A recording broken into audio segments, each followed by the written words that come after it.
Miracle 19. Wake-up call for a superstitious executive. In order to build relationships with executives in media, my team and I were making cold calls on heads of major media companies.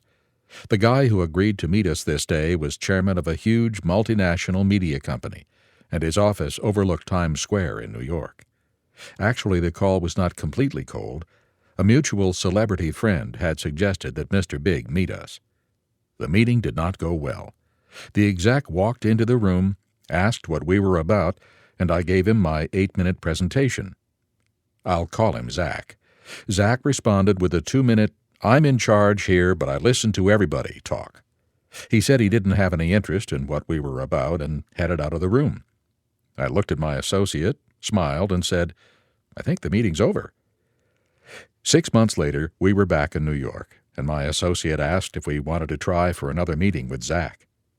"Yeah, he's a challenge. Let's go for it." I have no idea why we were granted another meeting, but this second one was a short form of meeting number 1.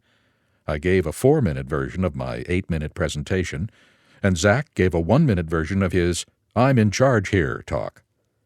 Before Zach walked out of the room, I handed him a copy of our organization's Media Leader Prayer Calendar, a list we publish of the 365 most powerful people in media, so tens of thousands of people can pray for them daily. "Zach," I said, "you are on our list of the 365 most powerful people in media." Glancing at the calendar, he interrupted, "How do I move up?" "That will be hard because the list is alphabetical."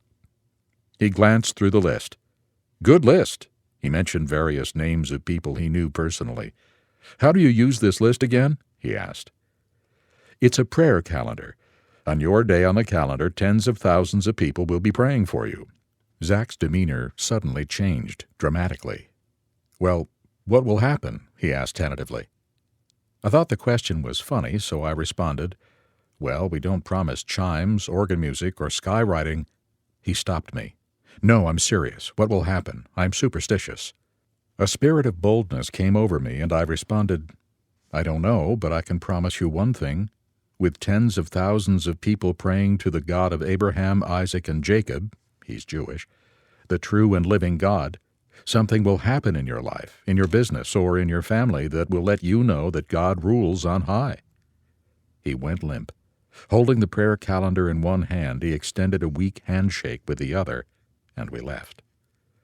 Within a few days of his name's appearance on the calendar that year, Zach's infant daughter was struck with massive brain seizures. Leading pediatric neurologists were summoned, and they agreed on the prognosis. The little girl will die or be brain damaged and comatose. Zach and his wife were shaken. At this point, 3 movements of prayer converged: the thousands of Christian believers who were praying for Zach using the calendar.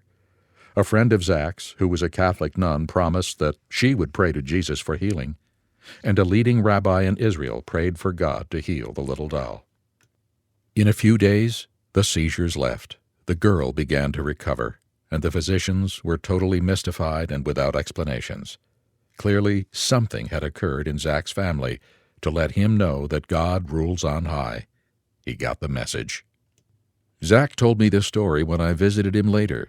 Then he added, "My wife keeps freaking out whenever my daughter does something she thinks might indicate brain impairment." "No," I surprised myself by the strength of my voice. "If God healed her, she will be completely healed. She will have no residual effects of the seizures. I want to pray right now and claim this by faith."